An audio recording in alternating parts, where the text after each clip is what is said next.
Parehong nahulog sa bangin ng SUV at delivery truck na nagkabanggaan sa San Luis, Aurora. 5 ang sugatan na pinagtulungang maiakyat mula sa bangin.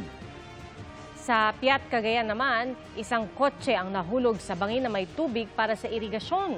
Sinagip ng mga rescuer ang 2 sakay nito at naialis na rin ang kotse. Nagkalat naman sa bahagi ng SLEX sa Alabang, Muntinlupa ang mga saging mula sa isang delivery van na sumalpok sa concrete barrier kagabi. 3 ang sugatan, wasak ang van at nadamay ang 3 pang sasakyan.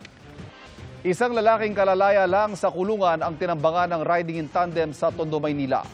Kahit matao sa lugar, walang haba siyang pinagbabaril ng mga salarin batay sa kuha ng CCTV. Nakatakbo pa ang biktima pero kalaunay humandusay. Namatay ang biktima sa ospital. Ayon sa kuya ng biktima, kakalaya lang ng kapatid nito Oktubre matapos makulong dahil sa kasong may kinalaman sa droga. Patuloy ang backtracking ng mga otoridad para matukoy ang mga suspect. Hindi lang ang mga napuputukan ang binabantayan ng Health Department, kundi pati yung mga hikain at yung mga magkakasakit dahil sa polusyon mula sa mga paputok.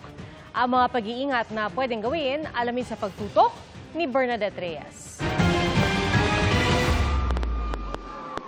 Paglipas ng mga nagagandang fireworks display at iba pang pailaw at paputok ng bagong taon, makapal na usok ang bumabalot sa kapaligiran. Sa report ng Department of Environment and Natural Resources Environmental Management Bureau noong January 1, 2022, lumagpas sa safe standards ang air pollution level sa Marikina at Maynila. Ang usok mula sa mga paputok ang isa raw sa dahilan kaya halos taon-taon na lang nagkakasakit si Tertan kung kailan pa naman bagong taon.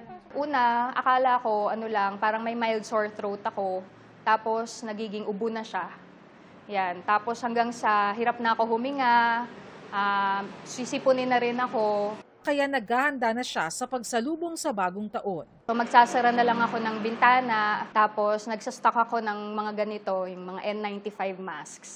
Ayon sa Department of Health, nasa 46 na ang naitala nilang kaso ng bronchial asthma at acute exacerbation sa mga Sentinel hospitals nationwide. Ito yung mga healthcare facility na makikita sa mga lugar na may mas mataas na risk ang populasyon.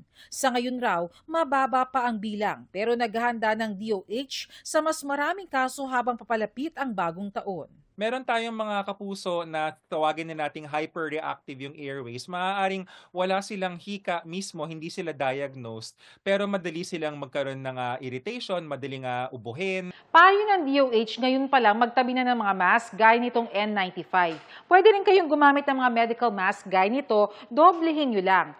Kung wala naman yan sa budget, pwede rin maghanap ng malinis na tela gaya nito, basain lang ng konti para hindi basta-basta pasukin ng usok. Kung kayo po ay pamilya na merong hika o kaya merong matanda, manong yung pong kwarto kung nasaan yung pasyente, wag na ho nating buksan. Para sa GMA Integrated News, Bernadette Reyes, nakatutok 24 oras.